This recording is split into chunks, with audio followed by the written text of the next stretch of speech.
वक्त की बात है। मनोहरपुर नाम का एक खूबसूरत कस्बा था जहाँ अमीना नाम की धोबन रहती थी। मीना की 2 औलादें थीं, जयंती और बाला।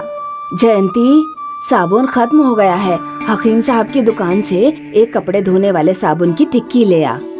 बाला, जा दुकान से साबुन की टिक्की ले आ। अंधी है क्या, दिखता नहीं? मैं बावर्ची खाने में हूँ और अम्मी ने तुझसे कहा है तू जाकर साबुन ले आ। मेरे बालों में मेहंदी लगी हुई है, आज मुझे बाजार जाना है। मैं नहाने के बाद तैयार होने जा रही हूँ। बाजार तो मुझे भी जाना है। तुम दोनों झगड़ना बंद करोगी या नहीं? आखिर बाला को ही उठकर दुकान जाना पड़ा। शाम को मीना अपनी दोनों बेटियों के साथ बाजार गई। जयंती एक चप्पलों की दुकान पर रुक गई। उसे दुकान में रखी गुलाबी रंग की चप्पलें बहुत पसंद आई। अम्मी, मुझे वो चप्पलें खरीदनी है। बेटी, इस वक्त मेरे पास पैसे नहीं हैं।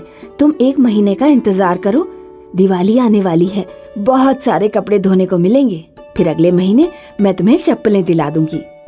नहीं अम्मी, मुझे अभी खरीदनी है, वरना मैं घर नहीं जाऊंगी। 1 महीने रुकने में क्या जा रहा है जयंती? तुम चाहो तो मेरी चप्पल ले लेना। तेरी सड़ी हुई चप्पलें मैं नहीं पहनूंगी और ना ही महीने भर का इंतजार करूंगी। मुझे गुलाबी वाली चप्पलें अभी चाहिए। जयंती की अम्मी ने दुकानदार से पैसे उधार करके जयंती को चप्पलें दिला दी। बाला, जयंती चप्पलें खरीद रही है, तू एक जोड़ी तुम भी खरीद लो। नहीं अम्मी, मैं 1 महीने बाद खरीद लूंगी। घर में नमक खत्म हो गया है, आप नमक खरीद लीजिए। काश जयंती भी तुम्हारी ही तरह सब्र वाली होती। वक्त बीतने के साथ मीना कपड़े धोकर कमजोर होती चली गई और मीना की दोनों बेटियां शादी के लायक हो गईं। मीना ने अपनी दोनों बेटियों की शादी तय कर दी। निकाह से पहले मीना को बहुत तेज बुखार आया और वो बिस्तर से उठ ही नहीं पाई। मीना ने जयंती और बाला को अपने पास बुलाया। बेटी, तुम दोनों की शादी तक मैं जिंदा नहीं रहूंगी। मैं तुम दोनों को शादी का तोहफा देना चाहती हूँ। मीना जयंती को एक बेहद खूबसूरत साड़ी और बाला को एक नमक का डब्बा देकर अल्लाह को प्यारी हो गई। अम्मी ने मुझे इतनी खूबसूरत साड़ी दी है और तुझे एक नमक का डिब्बा। तू इसी लायक है। नमक ही सही, पर अम्मी ने दिया है, इसी वजह से ये मेरे लिए बहुत ही कीमती है। कुछ वक्त बाद जयंती और बाला दोनों का निकाह हो गया। दोनों के शौहर घर दामाद थे। मकान के आधे आधे हिस्से में दोनों अलग अलग रहने लगे। एक दिन जब बाला अपने कमरे की सफाई कर रही थी तो उसे वही नमक का डिब्बा मिला जो उसकी अम्मी ने उसे दिया था। मैंने ये डिब्बा आज तक खोल करके भी नहीं देखा, इसका थोड़ा सा नमक इस्तेमाल कर लेती हूँ। जब बाला ने डिब्बा खोला तो डिब्बे में नमक के साथ एक पर्ची थी। ये कोई आम नमक नहीं है बेटी। इस नमक को कढ़ाई या किसी बर्तन में डालकर बर्तन को अच्छे से ढक देना और फिर 5 मिनट दिल में उस पकवान के बारे में सोचना जो तुम बनाना चाहती हो। 5 मिनट बाद जब तुम ढक्कन हटाओगी तो पकवान तुम्हें तैयार मिलेगा। एक बात का ख्याल रखना, ढक्कन 5 मिनट से पहले नहीं हटाना है। बाला ने अपनी अम्मी का तिलस्मी नमक इस्तेमाल करके देखा। उसने कढ़ाई में चुटकी भर नमक डालकर कढ़ाई को प्लेट से ढक दिया और 5 मिनट तक छोले के बारे में सोचती रही। 5 मिनट बाद जब उसने प्लेट हटाई तो कढ़ाई में गर्मा गर्म छोले तैयार थे। बाला का शौहर मकान बनाने वाला कामगार था। बाला ने अपने शौहर से कहा, आप मजदूरी छोड़िए और हलवाई बन जाइए। उसकी फिक्र आप मत कीजिए, मेरे पास अम्मी की दी हुई तिलस्मी नमक है। तिलस्मी नमक की वजह से बाला का शौहर हलवाई बन गया और अच्छे पैसे कमाने लगा। बाला के घर से जब रोजाना लजीज पकवानों की महक आती तो जयंती की लाट टपक जाती। बाला इतने अच्छे पकवान रोजाना कैसे बना रही है? एक दिन जयंती चोरी से बाला के गुसलखाने में जाकर छुप गई और उसने बाला को जादुई नमक का इस्तेमाल करते देखा। अच्छा, तो अम्मी ने तुम्हें तिलस्मी नमक दिया है और मुझे एक बेकार सी साड़ी पकड़ा दी है। ये नमक कुछ दिनों के लिए मैं ले जा रही हूँ। तुमने बहुत पकवान खा लिए, अब मुझे भी खा लेने दो। एक बात का खास ख्याल रखना जयंती, 5 मिनट से पहले प्लेट मत हटा देना। जयंती तिलस्मी नमक अपने घर ले आई और उसने पतीले में नमक डालकर पतीले को ढक दिया। जयंती गुलाब जामुन के बारे में सोचने लगी, लेकिन उसने 5 मिनट का सब्र नहीं रखा। कितनी देर हो गई है, अब तक तो गुलाब जामुन तैयार हो जाने चाहिए। जयंती ने 5 मिनट से पहले ही पतीले की प्लेट हटा दी। पतीले से एक बहुत ही डरावना नाग नागिन का जोड़ा निकला और उसने जयंती को डस लिया। कुछ वक्त बाद जयंती का शौहर वापस आ गया तो वो जयंती को अस्पताल लेकर भागा। बहुत ही मुश्किलों से जयंती की जान बच पाई। अम्मी ठीक कहा करती थी बाला, काश मेरे पास भी तुम्हारे जैसा सब्र होता। अम्मी जानती थी कि मुझ में सब्र की कमी है, इसीलिए अम्मी ने तिलस्मी नमक मुझे नहीं दिया। तुम ही इस नमक की सच्ची हकदार हो। बहुत दूर दराज की बात है, एक कस्बे में डेजी और अप्रैल नाम की अपनी बीमार माँ के साथ 2 बहनें रहती थी। अप्रैल मैं दूध दूह रही हूँ, तू जरा माँ को दवा दे दे और थर्मामीटर से उनका बुखार भी चेक कर ले। अप्रैल डेजी से छोटी थी। अप्रैल को ये कतई बर्दाश्त नहीं था कि उसकी बड़ी बहन उसे हुक्म दे। डेजी मुझसे बड़ी है, इसलिए ज्यादा अम्मा बनती है, हर काम के लिए मुझे हुक्म देती है और खुद दूध दूहने के बहाने आंगन में बैठकर लड़कों को देखा करती है। अब ये इतनी सारी दवाइयाँ हैं, मालूम नहीं कौन सी दवाई देनी है। क्या मुझे डेजी से पूछना चाहिए? नहीं, उस बेकार इंसान से पूछने का कोई मतलब नहीं। ये गुलाबी वाली गोली खिला देती हूँ, ये माँ ने बहुत दिनों से नहीं खाई है।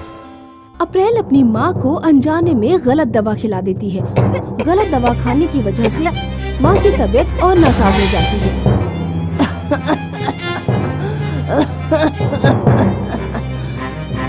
अप्रैल घबरा जाती है। डेजी जल्दी अंदर आओ, पता नहीं माँ को क्या हो गया है।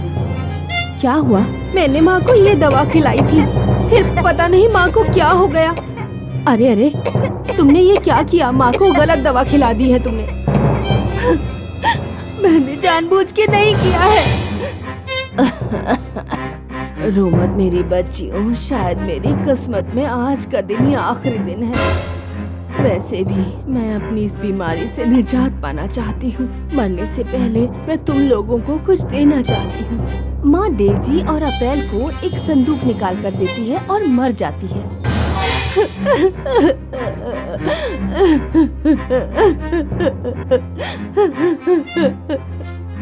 नहीं माँ, आप हमें छोड़कर नहीं जा सकती। मुझे माफ कर देना माँ, मैंने आपको गलत दवा खिला दी। माँ आप वापस आ जाओ, माँ वापस आ जाओ। अब हम किसके सहारे जिएंगे? दोनों बहनें संदूक खोलकर देखती हैं। संदूक में 2 पोटलियां और एक खत था। डेजी खत पढ़ती है। मेरी प्यारी बेटियों, तुम्हारी उम्र अब शादी की हो गई है, लेकिन मेरे जाने के बाद ऐसा कोई नहीं है जो तुम्हारे लिए सही लड़के की शिनाख्त कर सके। इस संदूक में 2 पोटलियां हैं जिनमें हीरे हैं। तुम दोनों वो हीरे लेकर सफर पर निकलना, क्योंकि तुम दोनों बहुत खूबसूरत हो, इसीलिए कई लोग तुम्हारे सामने शादी की बातें करेंगे, लेकिन किसी की शक्ल सूरत की वजह से तुम उससे शादी मत करना। शादी उसी से करना जो तुम्हें 1 हीरे के बदले 4 हीरे ला करके दे। डेजी और अप्रैल हीरे लेकर सफर पर निकल पड़ती हैं।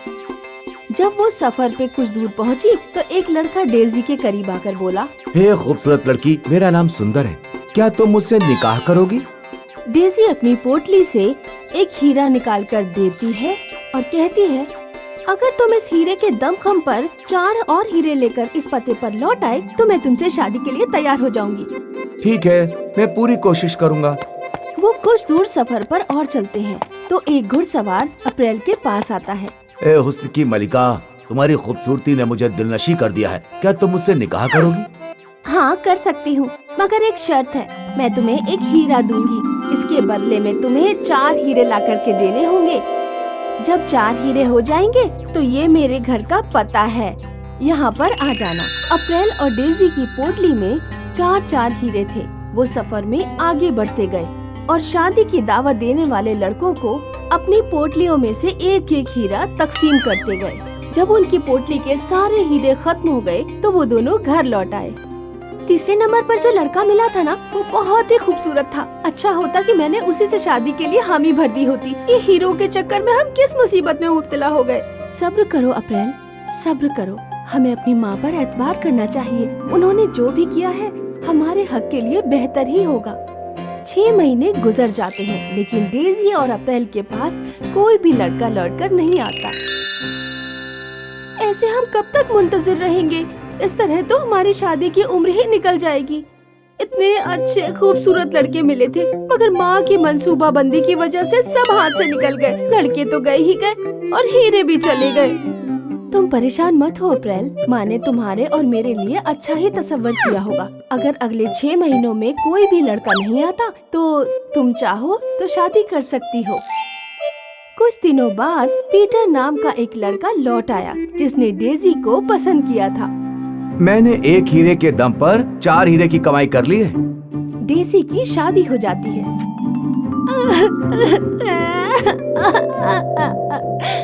तुम्हारी तो शादी हो गई और मैं ऐसे ही रह गई। लगता है मुझे कोई लेने नहीं आएगा। आएगा अप्रैल, थोड़ा सा सब्र करो। माँ, तुम आसमान से देख रही हो ना, क्या खुदा इतना ही सख्त दिल है? मैंने जिन लड़कों को हीरे दिए थे उनमें से कोई भी लौट कर नहीं आया। आखिरकार एक दिन जॉन नाम का एक लड़का आता है जिसने अप्रैल को पसंद किया था। तुम्हारे दिए एक हीरे को बेचकर मुझे जो पैसे मिले, मैंने उन्हें अलग अलग काम के लिए निवेश किया और इतना पैसा कमाया कि आज मैं 4 नहीं बल्कि 10 हीरे लेकर वापस लौटा हूँ। मुझे लगता है कि तुम दोनों की माँ बहुत ही अक्लमंद रही होंगी।